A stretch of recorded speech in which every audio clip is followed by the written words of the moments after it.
જમ્મુ કાશ્મીરના પૂંચમાં ભારતીય વાયુસેના પર થયેલા હુમલામાં એક જવાન શહીદ થયો, 5 ઘાયલ। ત્યારે પૂંચ જિલ્લામાં ભારતીય સેનાના જવાનો દ્વારા કડક સુરક્ષાની તપાસ ચાલી રહી છે।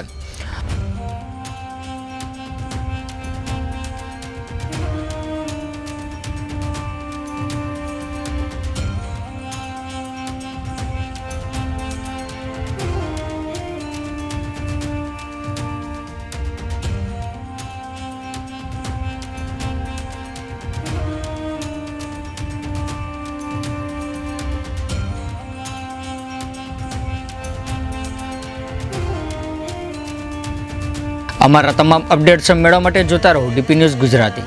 Subscribe now and press the bell icon. Never miss an update.